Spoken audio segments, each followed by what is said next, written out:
마약과의 전쟁을 선포했어 윤석열 정부가. 심지어 보상금도 1억 5천에서 3억인가로 올릴 정도로 여기에 정말 엄청나게 에너지를 많이 쏟았단 말이야. 그러고 나서 자 여러분 보십시오. 300kg의 엄청난 성과를 이뤄냈습니다로 되는 거죠. 그렇죠. 맞죠? 네. 상식이면은 덮을 이유가 없죠. 이거는 성과죠. 마약과의 전쟁을 선포한 성과지. 그렇죠. 이걸 왜 덮습니까?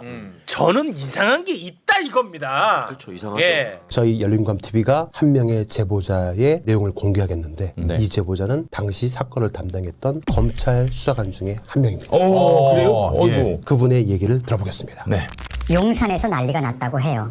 한동훈 법무장관에게 이 사건을 덮으라고 한 거죠. 그때 한 장관은 당시 심우정 인천지검장에게 사건을 묻으라고 지시했다고 합니다. 그런데 한 장관이 이 사건을 잘 덮어줄까 못 믿어왔던 김건희 여사가 당시 이원석 검찰총장을 통해 직접 사건을 잘 묻는지 챙기기 시작한 거예요. 이 사실을 알게 된 한 장관은 화가 엄청 났다고 합니다. 그래서 윤 대통령에게 김 여사가 직접 이 사건을 챙기는 것은 좋지 않다고 직언을 했다고 합니다. 한 장관과 이원석 총장은 검찰의 존망이 걸린 문제라고 인식했을 거예요. 그런데 그러거나 말거나 김 여사는 윤 대통령을 통해 이원석 총장보다 한 기수 높았던, 그러니까 당시 이원석 총장이 27기였거든요. 만약 차기 검찰총장을 뽑는다면 27기나 그 다음 기수로 가야 하는데 한 기수 높았던 당시 인천지검 심우정지검장에게 이 사건을 잘 덮으면 차기 검찰총장 자리를 약속했다는 겁니다. 거기다가 김 여사 오빠 김진우 대표까지 나서서 심우정 인천지검장에게 이 사건을 덮어야 한다고 재촉했다는 거예요. 두 사람은 휘문고 81회 동기였거든요. 그래서 그때 심우정 인천지검장은 사활을 걸고 인천지검 마약특수팀에게 이 사건 덮으라고 지시를 한 겁니다.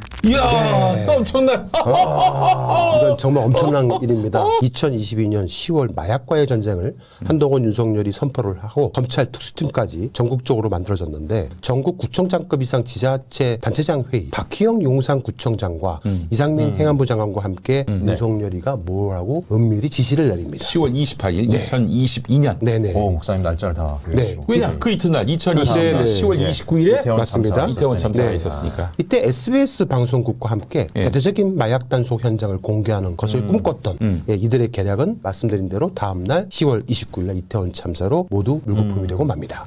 용산과 한동훈의 이 검찰은 이태원 참사 수습을 할 수밖에 없었습니다. 그로부터 몇 달 뒤에 2023년 1월 23일부터 2월 27일까지 약 한 달간 인천과 김해공항을 통해서 총 12차례에 거쳐서 약 127kg 필로폰이 말레이시아로부터 밀반입됩니다.